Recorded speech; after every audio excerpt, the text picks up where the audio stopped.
Hi అండి. ఈరోజు మనం ఈ వీడియోలో విజన్ ఐఏఎస్ పీటీ 365 సిరీస్‌లో పాలిటీ అండ్ గవర్నెన్స్‌లో ఉన్న టాపిక్స్ చూద్దాం. First topic socialist secular in the preamble. 42 amendment act 1976లో సోషలిస్ట్ అండ్ అలాగే సెక్యులర్ వర్డ్స్ అనేది యాడ్ చేశారు ప్రియాంబుల్‌లో. సో, సుప్రీం కోర్ట్ రీసెంట్‌గానే doctor Balram Singh versus union of ఇండియాలో కేస్‌లో ఈ పిటిషన్ ఏమైతే ఛాలెంజ్ చేశారో దట్ ఈ వర్డ్స్ అనేవి ఇంక్లూడ్ చేశారు ప్రియాంబుల్‌లో అనేది ఆ పిటిషన్‌ని డిస్మిస్ చేశారు. సో, మనం కీ అబ్జర్వేషన్ చేసుకుంటే సుప్రీం కోర్ట్ ఇచ్చిన దాంట్లో కాన్స్టిట్యూషన్ అనేది ఒక లివింగ్ డాక్యుమెంట్. సో, ఈ సోషలిస్ట్ అలాగే సెక్యులర్ ఎడిషన్ ఏమైతే ఉందో అది could not be invalidated merely on the grounds of that preamble retain its original adoption date of November 26, 1949. And అలాగే డేట్ ఆఫ్ ప్రియాంబుల్ అడాప్షన్ అనేది అమెండ్మెంట్ పవర్ ఆఫ్ పార్లమెంట్‌కి curtail చేయదని కూడా చెప్పింది.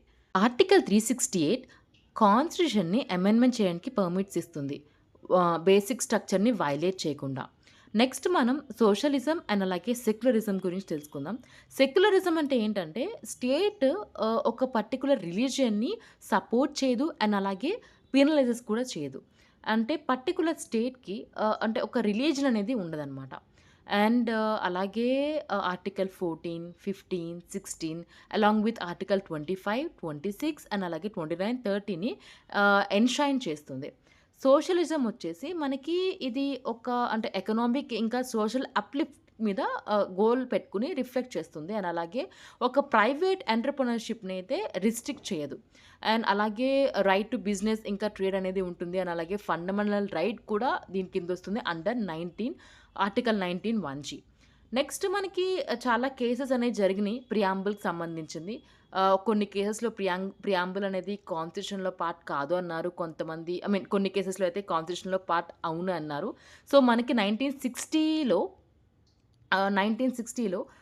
బెరుబరి కేస్‌లో మనకి ప్రియాంబుల్ అనేది కాన్స్టిట్యూషన్‌లో పార్ట్ కాదు అని చెప్పారు.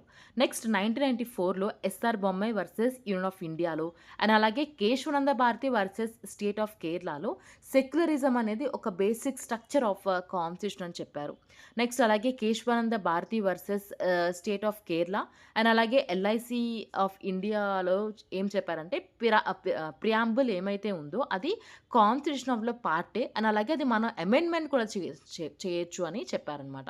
నెక్స్ట్ అలాగే ఆర్‌సీ పౌడెల్ అలాగే వర్సెస్ ఆఫ్ యూనియన్ ఆఫ్ ఇండియాలో ఏం చెప్పారంటే సెక్యులరిజం అనేది ఒక నేషన్స్ కమిట్మెంట్‌ని రిప్రజెంట్ చేస్తుంది. అంటే how to treat persons with all faiths equally without any డిస్క్రిమినేషన్‌తో. About preamble. Originally India is a sovereign, democratic and అలాగే రిపబ్లిక్. ఒక సబ్స్టాంటివ్ రైట్స్ అనేవి లేవు దీనికి. అండ్ అలాగే ఒకవేళ ఇది ఎన్ఫోర్సబుల్ ఇన్ కోర్ట్స్ కూడా కాదు. అంటే ఇప్పుడు ఒకవేళ మనకి ఈ ఏమైతే ప్రియాంబుల్‌లో ఉన్నాయో అది వయలేట్ అయినా సరే మనం కోర్ట్‌లో దీన్ని ఛాలెంజ్ చేయలేము. అండ్ అలాగే signifies power vested to the people. మనం అంటే ఈ 42nd అమెండ్మెంట్ యాక్ట్‌లోనే ఈ మనకి సోషలిస్ట్ అండ్ అలాగే సెక్యులరిజం అనేది సోషలిజం అలాగే సెక్యులరిజం అనేది యాడ్ చేశారు. సో, మనం 42nd అమెండ్మెంట్ యాక్ట్ గురించి కూడా చూద్దాం. ఇది నార్మల్‌గా ఈ 42nd అమెండ్మెంట్ యాక్ట్ 1976ని ఒక మినీ కాన్స్టిట్యూషన్ కూడా అని అంటాం మనం. దీంట్లో మనకి ప్రియాంబుల్‌ని అమెండ్ చేశారు. ఒక 40 ఆర్టికల్స్‌ని అండ్ అలాగే 7th షెడ్యూల్ అండ్ కొత్త 14 న్యూ ఆర్టికల్స్‌ని యాడ్ చేశారు. అండ్ అలాగే కొత్త 2 పార్ట్స్ ఆఫ్ కాన్స్టిట్యూషన్ కూడా యాడ్ చేశారు. మేజర్ చేంజెస్ చూసుకుంటే మనకి ప్రియాంబుల్‌లో ఈ సోషలిస్ట్ సెక్యులర్ అలాగే ఇంటిగ్రిటీ అనేది వర్డ్స్ యాడ్ చేశారు. అండ్ అలాగే యూనిటీ ఆఫ్ నేషన్ నుంచి unity and integrity of the nation లాగా మార్చారు. అండ్ 7th షెడ్యూల్‌ని కూడా మార్చారనమాట. అంటే ఇప్పుడు కొన్ని ఏమైతే స్టేట్ లిస్ట్‌లో ఉన్నవి కేటగరీస్‌లో ఏమైతే కొన్నున్నాయో అవి కన్కరెంట్ లిస్ట్‌కి షిఫ్ట్ చేశారు. అంటే like education, forest, protection of wild animals and birds, weights and measures, administration of justice, constitution and అలాగే organisation of all courts with exception of the supreme court and high court. ఎమర్జెన్సీలో ఎమర్జెన్సీలో article 352ని amend చేశారు to authorise president to declare the emergency. Not only throughout country but also any part. అంటే ఇప్పుడు మొత్తం కంట్రీలో కాకుండా ఒక చిన్న పార్ట్‌లో కూడా అంటే కంట్రీలో ఉన్న ఒక చిన్న వన్ ఆఫ్ ది స్టేట్స్‌లో గాని లేకపోతే వన్ ఆఫ్ ది పార్ట్‌లో కానీ ఎమర్జెన్సీ అనేది డిక్లేర్ చేయొచ్చు. అండ్ అలాగే కొన్ని న్యూ డీపీఎస్‌పీస్ అయితే యాడ్ చేశారు. Article 39 to secure opportunities for healthy development and children. Article 39A equal justice and free legal aid. Article 43A participation of workers in management of industries. Article 48A protection and improvement of environment and safeguard of forest and wildlife and addition of new parts. Part 4A fundamental duties and alage establishment of administration tribunals అయితే add చేశారు. Next topic 75th constitution day of India. మనం 26 November 1949న Indian constitution adapt చేసుకున్నాము. కానీ అది effect వచ్చింది మాత్రం 26 జనవరి 1950. So మనం adapt చేసుకున్న ఇండియన్ కాన్స్టిట్యూషన్ 26 నవంబర్ 1949నే మనం సంవిధాన్ దివాస్ అని సెలబ్రేట్ చేసుకుంటున్నాం. సో రీసెంట్గానే 75th కాన్స్టిట్యూషన్ డే ఆఫ్ ఇండియాని సెలబ్రేట్ చేసుకున్నాం. సో ఈ సంవిధాన్ దివాస్ గురించి తెలుసుకుంటే మనం 2015లో ఇది ఇన్స్టిట్యూట్ చేశాము because of 125th birth anniversary year of doctor BR Ambedkar. Doctor BR Ambedkar గురించి మనకు తెలిసిందే. ఆయన father of the Indian constitution and అలాగే chairman of the drafting committee of the constitution. So మనం కాన్స్టిట్యూషన్ గురించి కొంచెం తెలుసుకుంటే మనది లాంగెస్ట్ రిటన్ కాన్స్టిట్యూషన్ అండ్ అలాగే ఇది ఎవరు ప్రింట్ చేయలేదు అండ్ అలాగే టైప్ కూడా చేయలేదు. ఇది ప్రేమ్ బిహారీ నారాయణ్ రైజాదా ఇంగ్లీష్లో రాశారు అండ్ అలాగే వసంత్ కృష్ణన్ వైద్య హిందీలో రాశారు. అండ్ అలాగే పేజెస్ ఏవైతే ఉన్నాయో అది ఆర్టిస్టికల్లీ డెకరేట్ చేసిందేమో శాంతినికేతన్ నుండి Nandalal Bose. Next topic property rights in India. So a 9 judge constitution bench of supreme court deliver చేసిన ఒక ల్యాండ్మార్క్ రూలింగ్ని ఏంటంటే property owners association versus state of Maharashtra restricting states power to acquire private property. For example private property ఉంటుంది కదా. So మనం government అనేది development కోసం ఆ ప్రాపర్టీ అనేది ఎక్వైర్ చేసుకుంది. సో అంటే ఇప్పుడు కొంచెం అమౌంట్ ఇచ్చి అంటే గవర్నమెంట్ వాల్యూ ఇచ్చి ఎక్వైర్ చేసుకుని అక్కడ ఒక డెవలప్మెంట్ అనేది స్టార్ట్ చేస్తూ ఉంటుంది. అది మనందరికీ తెలిసిందే. సో ఇప్పుడు మనకి property owners association versus state of Maharashtra కేసులో సుప్రీం కోర్ట్ ఒక 9 జడ్జ్ కాన్స్టిట్యూషన్ బెంచ్ జరిగింది. సో దాంట్లో ఏం కన్క్లూడ్ చేశారంటే ఈ ప్రైవేట్ ప్రాపర్టీ ఎక్వైర్ చేసుకోవడంలో ఒక స్టేట్ పవర్ని తక్కువ చేసిందన్నమాట, రిస్ట్రిక్ట్ చేసింది. సో రీసెంట్ జడ్జ్మెంట్ మనకి state of Karnataka versus Ranganath Reddy and అలాగే Sanjeev coke manufacturing company versus Bharat cooking coal limited and అలాగే ఎన్ఆర్. సో దీంట్లో ఓవర్ రూల్ చేసిందనమాట సుప్రీంకోర్టు ఈ కేసులో. రెండు కేసులు కూడా ప్రైవేట్ ప్రాపర్టీస్ ఏమైతే ఉన్నాయో అది కమ్యూనిటీ రిసోర్సెస్ లాగా కన్సిడర్ చేయకూడదు అని చెప్పింది. మనకి మెయిన్ ఇంపార్టెంట్ టాపిక్ ఏంటంటే ఇక్కడ రైట్ ఆఫ్ ప్రాపర్టీ గురించి తెలుసుకోవడం. సో రైట్ ఆఫ్ ప్రాపర్టీ మనకి ఇనిషియల్గా ఏంటంటే ఇది ఒక ఫండమెంటల్ రైట్గా ఉంది అండర్ ఆర్టికల్ 19(1)(f) అండ్ అలాగే 31. సో నెక్స్ట్ 1971లో 25th అమెండ్మెంట్ని ఇంట్రడ్యూస్ చేశారు article 31C. Next 44th constitution అమెండ్మెంట్లో అంటే 1978లో ఈ రైట్ టు ప్రాపర్టీ ఏమైతే ఉందో అది ఫండమెంటల్ రైట్స్ లిస్ట్లో తీసేసి ఒక కాన్స్టిట్యూషనల్ రైట్గా ఇంట్రడ్యూస్ చేశారు under article 300A. Key highlights చూసుకుంటే జడ్జ్మెంట్లో స్కోప్ ఆఫ్ ఆర్టికల్ 39B గురించి చెప్పారు. మెయిన్గా ఏంటంటే ప్రైవేట్ ప్రాపర్టీ అనేది ఆటోమేటిక్గా అంటే ఒక మెటీరియల్ రిసోర్స్గా క్లాసిఫై చేయకూడదు అని చెప్పారు. అంటే మెటీరియల్ రిసోర్స్ ఆఫ్ కమ్యూనిటీగా క్లాసిఫై చేయకూడదని. అండ్ అలాగే మనకి 39B అనేది ఒక ఓనర్షిప్ని ప్రొవైడ్ చేస్తుంది అండ్ అలాగే మెటీరియల్ రిసోర్స్ని కంట్రోల్ చేసే ఒక సబ్సర్వ్ కామన్ గుడ్గా డిస్ట్రిబ్యూట్ చేస్తుందన్నమాట. నెక్స్ట్ మనకి ఈ authority for property acquisition. So ఇప్పుడు మనకి 39B అనేది ఒక అంటే ఇప్పుడు స్టేట్కి ఒక లెజిస్లేటర్ పవర్ అనేది గ్రాంట్ చెయ్యదు ఒక ప్రైవేట్ ప్రాపర్టీని ఎక్వైర్ చేయడానికి. అండ్ అలాగే ఒక సావరెన్ పవర్‌గా వస్తుంది. Eminent domain and entry 42 of list 3 in 7 schedule. So, మనం ఒక క్లాసిఫికేషన్‌ని క్రైటీరియా చూసుకుంటే ప్రైవేట్ ప్రాపర్టీని ఒక మెటీరియల్ రిసోర్స్‌గా ఒక అంటే ఇంక్లూడ్ చేయాలంటే కొన్ని కేటగరీస్ అంటే కొన్ని క్రైటీరియా అనేది డిపెండ్ అయ్యి ఉంటుంది. ఫర్ ఎగ్జాంపుల్ నేచర్, అలాగే scarcity, impact on community welfare and అలాగే private hands concentration. Next article 31C validity. So, court article 31C ఏమైతే ఉందో అది అప్‌హెల్డ్ చేసింది ఇన్ కేశవానంద భారతి కేస్. అది స్టిల్ వాలిడ్. అండ్ అలాగే ఆర్టికల్ 31C ఏమైతే ఉందో అది డీపీఎస్పీని ఫుల్ఫిల్ చేయడానికి డిజైన్ చేసిన protected laws and still and being from being challenged for violating of fundamental rights under article 14 and 19. Next ఈ డాక్ట్రిన్ ఆఫ్ ఎమినెంట్ డొమైన్ గురించి చూసుకుంటే ఇది గవర్నమెంట్‌కి ఒక ప్రైవేట్ ప్రాపర్టీని పబ్లిక్ యూజ్‌గా ఎక్వైర్ చేయడానికి ప్రొవైడ్ చేస్తుంది and for balancing societal welfare with property rights. And అలాగే elements of the doctrine of eminent domain చూసుకుంటే పబ్లిక్ యూజ్.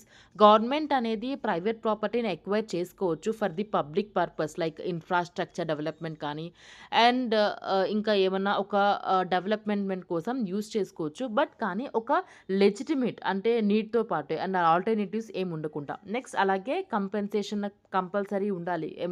ఒక ప్రాపర్టీ ఒక ఇన్‌ఫ్రాస్ట్రక్చర్ డెవలప్‌మెంట్ వచ్చినా సరే ఈజీగా ప్రాపర్టీ అనేది ఈ ఇండివిడ్యువల్ దగ్గర నుంచి లాక్కోకుండా ఉండాలి. అండ్ అలాగే కంపెన్సేషన్ అంటే మార్కెట్ వాల్యూ ప్రకారం బేస్డ్ ఆన్ మార్కెట్ వాల్యూ ప్రకారం ఒక పర్ఫెక్ట్ ఫెయిర్ అనేది కంపల్సరీ గవర్నమెంట్ అనేది ప్రొవైడ్ చేయాలి.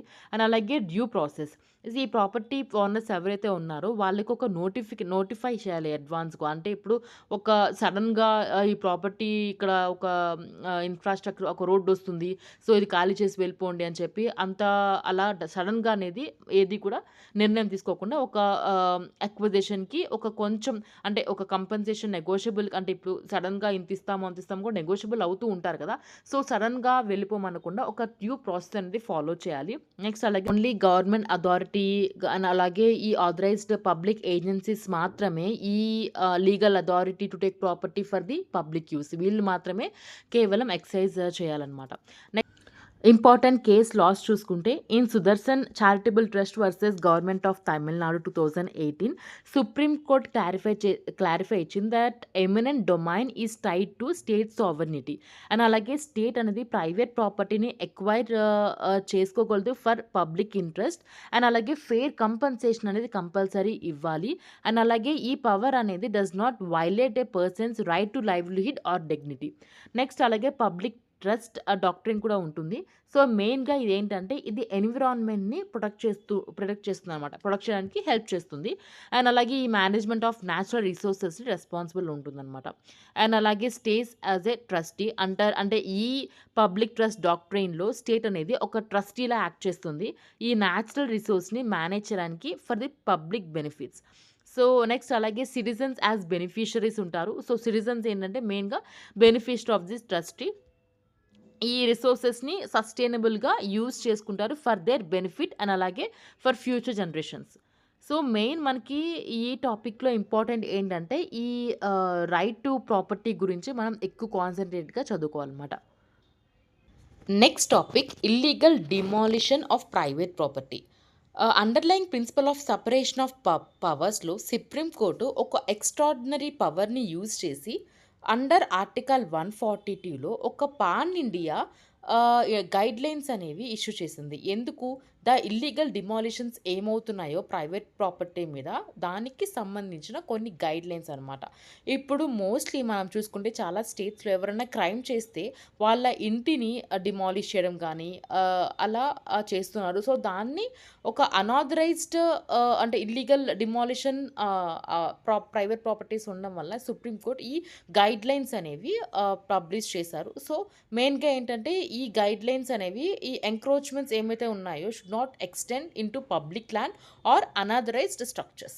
సో, మెయిన్‌గా ఒక ప్రయర్ నోటీస్ అనేవి ఖచ్చితంగా ఇవ్వాలి. అంటే ఇప్పుడు మనం ఐ మీన్ నార్మల్‌గా డిమాలిష్ ఏ ప్రాపర్టీ చేద్దామనుకుంటున్నారో, సో, ఆ డిమాలిషన్‌కి అంటే హౌస్ ఓనర్‌కి ఒక నోటీస్ అనేవి ప్రయర్‌గా ఇవ్వాలి. By registered post with details of the nature of unauthorised construction and అలాగే స్పెసిఫిక్ వయలేషన్స్ ఏమన్నా ఉన్నాయా? అంటే లైక్ రోడ్డు మీద కన్‌స్ట్రక్షన్ చేశారా?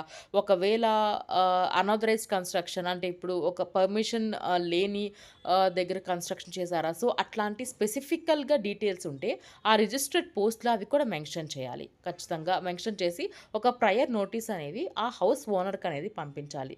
నెక్స్ట్ అలాగే అలా అండ్ అలాగే ఒక అనాథరైజ్డ్ కన్‌స్ట్రక్షన్ జరిగింది అంటే, ఒక 15 డేస్ ప్రయర్ నోటీస్ అయితే కంపల్సరీ రెసిడెంట్స్‌కైతే ఇవ్వాలి. అంటే ఒక ఈ అంటే ఫర్ ఎగ్జాంపుల్ నిజంగానే అనాథరైజ్డ్ కన్‌స్ట్రక్షన్ జరిగింది. అది డిమాలిష్ చేస్తున్నారు. సో, ఒక 15 డేస్ అయినా నోటీస్ ఇస్తే వాళ్ళు అక్కడి నుంచి వేరే ప్లేస్‌కి వెళ్ళడానికి ఒక టైం అనేది ఇవ్వాలనమాట. నెక్స్ట్ అలాగే డిమాలిష్ చేసినప్పుడు కంపల్సరీ వీడియోగ్రఫీ అనేది ఉండాలి. సో, ఆ వీడియో అనేది రికార్డ్ అయ్యి ఉండాలి డిమాలిషన్ చేసినప్పుడు. అండ్ అలాగే ఆ ఎవిడెన్స్ ఏమైతే ఉందో అంటే ఈ లీగాలిటీకి సంబంధించింది అది ఐ మీన్ అది ప్రొడ్యూస్ చేయాలనమాట. అండ్ అలాగే ఒక యాక్చువల్ డిమాలిషన్ రిపోర్ట్ అనేది ఇవ్వాలి. ఒక మున్సిపల్ కమిషనర్‌కి ఇవ్వాలి. నెక్స్ట్ అలాగే ఆపర్చునిటీ ఆఫ్ పర్సనల్ హియరింగ్. ఎవరైతే ఇప్పుడు హౌస్ ఓనర్‌గా ఉన్నారో, ఎవరైతే అక్కడ ఉంటారో, సో, అది ఒక ఐ మీన్ వాళ్ళకి ఒక అన్యాయం జరుగుతుందంటే ఒక ఐ మీన్ వాళ్ళ సైడ్ నుంచి కూడా ఒక పర్సనల్ హియరింగ్ అనేది ఆపర్చునిటీ అనేది వాళ్ళకివ్వాలి. నెక్స్ట్ అలాగే personal liability of officials for violation of the courts order. ఆహ్, ఇక్కడ ఈ టాపిక్‌లో మనకి చాలా ఇంపార్టెంట్ ఏంటంటే ఇక్కడ ఆర్టికల్ 21. సో, మనకి ఆర్టికల్ 21 అనేది చాలా ఇంపార్టెంట్ టాపిక్. సో, ఇది ఈ ఫండమెంటల్ రైట్‌ని వయలేట్ అవుతుంది. ఫర్ ఎగ్జాంపుల్ మనం ఇల్లీగల్‌గా అంటే ఇప్పుడు డిమాలిష్ చేస్తే ప్రాపర్టీ ఇది రైట్ టు షెల్టర్ కింద వస్తుందనమాట. ఇది చాలా ఇంపార్టెంట్. ఈ రైట్ టు షెల్టర్ అనేది కూడా ఆర్టికల్ అండర్ 21లో అయితే వస్తుంది. Next topic minority educational institution. రీసెంట్‌గా సుప్రీం కోర్ట్ అజీజ్ బాషా వర్సెస్ యూఓఐ కేస్‌లో ఓవర్‌రూల్ చేసింది. ఎందుకంటే ఏఎంయూ అనేది మైనారిటీ స్టేటస్‌ని క్లెయిమ్ చేసుకోలేదు అండర్ ఆర్టికల్ 31. ఎందుకంటే అది ఒక యాక్ట్ ద్వారా ఎస్టాబ్లిష్ అయింది కాబట్టి. సో, ఏఎంయూ ఏమైతే ఉందో అది ముస్లిం మైనారిటీ వాళ్ళు కూడా ఎస్టాబ్లిష్ చేయలేదు. అండ్ అలాగే అడ్మినిస్ట్రేట్ కూడా వాళ్ళు చేయడం లేదు. అండ్ అలాగే ఇది సెంట్రల్ యూనివర్సిటీ ఎస్టాబ్లిష్ చేసిన ఏఎంయూ యాక్ట్ ద్వారా ఎస్టాబ్లిష్ అయింది 1920లో. ఆ తర్వాత పార్లమెంట్ అమెండ్మెంట్ యాక్ట్ తీసుకొచ్చింది 1981. అంటే ఏఎంయూకి మైనారిటీ స్టేటస్‌ని రీస్టోర్ చేసింది. కానీ అలహాబాద్ హైకోర్ట్ దాన్ని స్ట్రైక్ డౌన్ చేసింది. అప్పుడు 2019లో వీళ్ళు సబ్సిక్వెంట్‌గా సుప్రీం కోర్ట్‌లో ఛాలెంజ్ చేశారు. ఆ జడ్జ్‌మెంట్ ఇప్పుడొచ్చింది.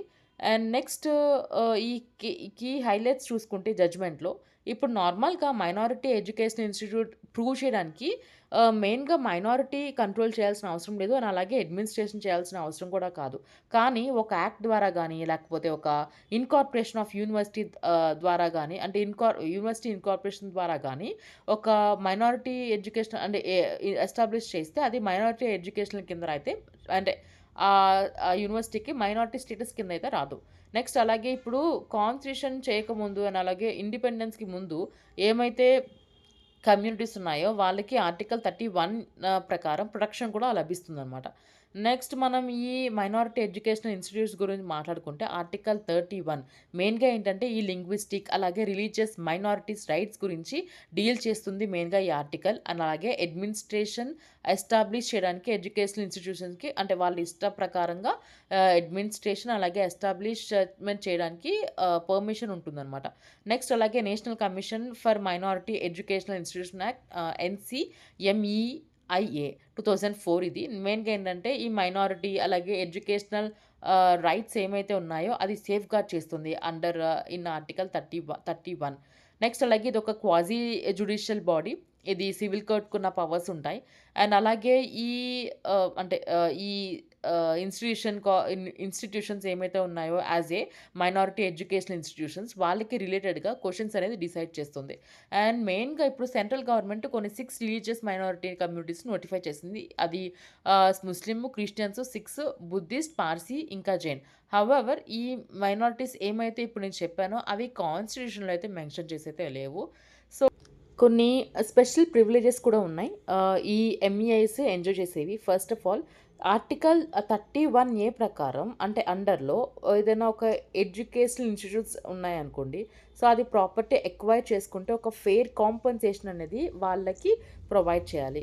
అండ్ అలాగే ఇప్పుడు వాళ్ళు రిజర్వేషన్ పాలిసీ ఏమైతే ఉందో అది ఇంప్లిమెంట్ చేయాల్సిన అవసరం లేదు. ఎవరైతే వాళ్ళ ఆ యూనివర్సిటీస్ ఈ రిజర్వేషన్ ప్రకారం ఇంప్లిమెంట్ చేయాల్సిన అవసరం లేదు. Under section 3 of central educational institute reservation admission act 2006. Next అలాగే ఈ రైట్ టు ఎడ్యుకేషన్ యాక్ట్ 2009 కూడా ఇది నాట్ అప్లికబుల్ ఫర్ ఎంఈఏస్ అనమాట. Next topic essential religious practice. So, రీసెంట్‌గా బాంబే హైకోర్ట్ తన జడ్జ్‌మెంట్‌ని రిట్రేటెడ్ చేసింది. In Mahesh Vijay case 2016. ఇప్పుడు దేని గురించంటే మెయిన్‌గా use of loud speakers is not an essential part of any religion. So, ఒకవేళ లౌడ్ స్పీకర్స్ యూసేజ్ ఒకవేళ ఆపేస్తే అంటే ఇప్పుడు పూజా విధానం మారిపోదు కదా! సేమ్ అదే ఒక ఎసెన్షియల్ పార్ట్ కాదు ఏ రిలీజియన్‌కి లౌడ్ స్పీకర్స్ మ్యాండేటరీ కాదు అని. మెయిన్‌గా ఏంటంటే ఇక్కడ ప్రతి రిలీజియన్ వాళ్ళు వాళ్ళ లౌడ్ స్పీకర్స్ ఐ మీన్ వాళ్ళ ప్రేయర్స్ లౌడ్ అంటే మనకి స్పీకర్స్‌లో పెట్టి వినిపిస్తూ ఉంటారు కదా! సో, దానివల్ల కొన్ని కొన్ని గొడవలు కూడా చాలా చాలా వరకు అయ్యేవి.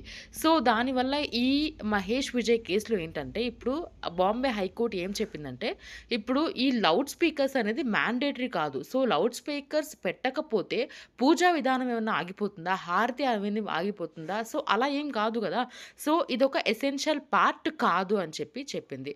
సో, మెయిన్‌గా ఏంటంటే Bombay high court already supreme court judgment అయిన in church of God case 2000ని రిఫర్డ్‌గా తీసుకొని అంటే ఇప్పుడు దెర్ ఈజ్ నో అంటే ఒక ఫండమెంటల్ రైట్ అనేది లేదు. అంటే కంపల్సరీ లౌడ్ స్పీకర్స్ యూజ్ చేయాలని అండర్ ఆర్టికల్ 19(1)A అండ్ అలాగే ఆర్టికల్ 25 కాన్స్టిట్యూషన్ అని చెప్పింది.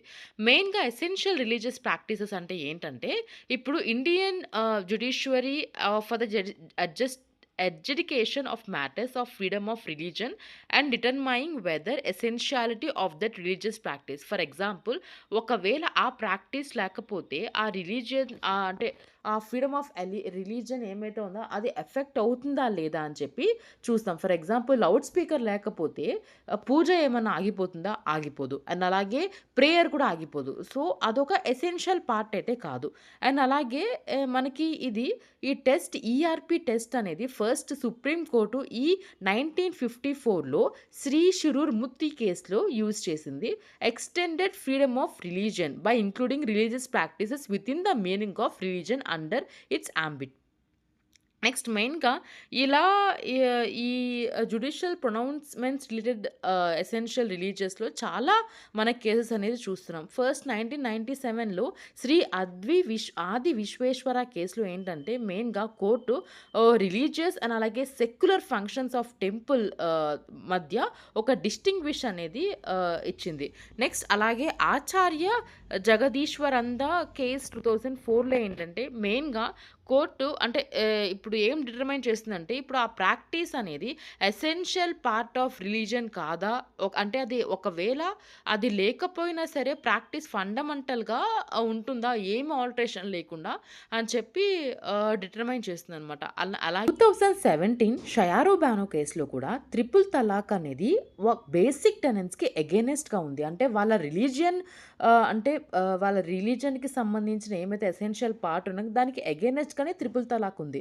అండ్ అలాగే ఈ ప్రాక్టీస్ అనేది అంటే మేర్‌గా పర్మిట్ చేస్తారు. అండ్ అలాగే ఇది రిలీజియన్ నార్మల్‌గా ఏంటంటే ఇది కన్సిడరే చేయరు ఒక ఎసెన్షియల్ పార్ట్ లాగా ఆర్ ఏదైనా పాజిటివ్ టెనెంట్ లాగా ఈ రిలీజియన్ వాళ్ళు. సో, ఇది కూడా కన్సిడర్ చేశారు. సో, ఎసెన్షియల్ పార్ట్ ఉంటేనే అది అంటే ఇప్పుడు ఎసెన్షియల్‌గా అదే లేకపోతే అసలు పూజ జరగదనో, లేకపోతే వాళ్ళ రిలీజియన్ ఎఫెక్ట్ అవుతుందంటే అది ఎసెన్షియల్ పార్టో కాదో అని ఖచ్చితంగా చూస్తారనమాట. Next topic atrocities against scheduled caste. రీసెంట్‌గా standing committee on social justice and empowerment కొన్ని కన్సర్న్స్ అనేవి రైజ్ చేసింది. దేని గురించంటే, ఈ ఏమైతే అట్రాసిటీస్ జరుగుతున్నాయో షెడ్యూల్డ్ క్యాస్ట్ మీద చాలా స్టేట్స్ అంటే ఒక నెసెసరీ మెకానిజంని ఎస్టాబ్లిష్ చేయడంలో చాలా ఫెయిల్ అయిందని చెప్పి కన్సర్న్స్ అనేది రైజ్ చేసింది. ఆర్టికల్ 366 మనకి షెడ్యూల్డ్ క్యాస్ట్ టర్మ్ అనేది డిఫైన్ చేస్తుంది. నెక్స్ట్ అలాగే ఆర్టికల్ 341 ద్వారా ప్రెసిడెంట్ ఈ షెడ్యూల్ క్యాస్ట్‌ని నోటిఫై చేయొచ్చు. అంటే for any state or union territory అంటే వాళ్ళ స్టేట్ గవర్నర్‌ని కన్సల్ట్ చేసిన తర్వాత. అండ్ అలాగే పార్లమెంట్ కూడా అమెండ్ చేయొచ్చు ఈ లిస్ట్‌ని అంటే షెడ్యూల్ క్యాస్ట్ లిస్ట్‌ని బై లా. ఈ షెడ్యూల్ క్యాస్ట్ టర్మ్ ఏంటంటే ఫస్ట్ మనకి గవర్నమెంట్ ఆఫ్ ఇండియా యాక్ట్ ఉంది కదా! 1935 దాంట్లో ఇన్కార్పొరేట్ చేశారు. అండ్ అలాగే ఈ కాస్ట్ బేస్డ్ అట్రాసిటీస్‌ని టాకిల్ చేయడానికి కొన్ని మెకానిజమ్స్ అయితే ఉన్నాయి. కాన్స్టిట్యూషన్‌లో చూసుకుంటే మనకి ఫండమెంటల్ రైట్సే ఉంది.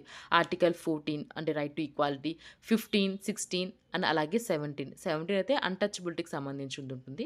డీపీఎస్‌పీలో కూడా ఆర్టికల్ 46 మెయిన్‌గా ఏంటంటే ఈ షెడ్యూల్ కాస్ట్ వాళ్ళకి ఈ ఎడ్యుకేషనల్ అలాగే ఎకనామిక్ ఇంట్రెస్ట్ అనేది ప్రమోట్ చేస్తుంది. నెక్స్ట్ అలాగే article 338 so national commission for schedule caste. Next లీగల్‌గా చూసుకుంటే అన్‌టచబిలిటీ అఫెన్సెస్ యాక్ట్ ఉంది 1955.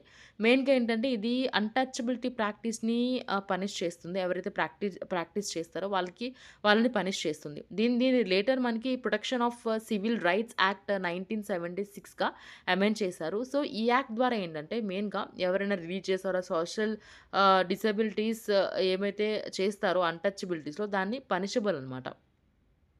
నెక్స్ట్ అలాగే షెడ్యూల్డ్ కాస్ట్ ఇంకా scheduled tribes prevention of atrocity act 1989 ఉంది. మెయిన్‌గా ఏంటంటే ఈ ఎవరైతే ఈ ఎస్సీ, ఎస్టీ కమ్యూనిటీలో అగైనెస్ట్‌గా specially committed against SC, ST community define as atrocities provision of special codes for speed trial. ఎవరైనా అట్రాసిటీస్ చేస్తే సో, మెయిన్‌గా ఏంటంటే ఒక స్పెషల్ కోడ్స్ ద్వారా స్పీడీ ట్రయల్స్ అనేది ఉంటుంది.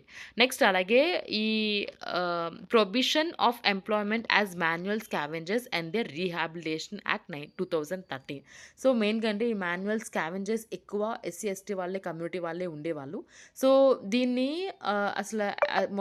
మొత్తానికి ప్రొహిబిషన్ చేయడానికి ఒక యాక్ట్ కూడా తీసుకొచ్చారు. నెక్స్ట్ అలాగే ఈ యాక్ట్ తీసుకొచ్చి ఎవరైతే అక్కడ ఆ వర్క్‌లో ఇన్వాల్వ్ అయ్యి ఉంటారో వాళ్ళకి రీహాబిలిటేట్ కూడా ఎవరైతే ఎంగేజ్డ్ ఆ వర్క్‌తో ఉన్నారో. నెక్స్ట్ అలాగే షెడ్యూల్డ్ కాస్ట్ అండ్ అలాగే scheduled tribes prevention of atrocities amendment act 2015. ఇదేంటంటే మెయిన్‌గా ఇది ఒక న్యూ క్రైమ్స్ ఏమైతే ఉంటాయంటే సెక్షువల్ అఫెన్సెస్ ఉంటాయి against women of SC, ST. So, అది ఈ అట్రాసిటీస్ అనేది అంబిట్ చేస్తుంది. నేను పీటీ 365 కరెంట్ అఫైర్స్ మొత్తం కంప్లీట్ చేయడానికి మాక్సిమం ట్రై చేస్తాను. నేను పీటీ 365 కరెంట్ అఫైర్స్ మొత్తం కంప్లీట్ చేయడానికి మాక్సిమం ట్రై చేస్తాను. ఛానల్‌ని సబ్స్క్రైబ్ చేసుకోకపోతే సబ్స్క్రైబ్ చేసుకోండి. సో, నేను అప్‌లోడ్ చేసిన వీడియోస్ అన్నీ మీకు కనిపిస్తూ ఉంటాయి.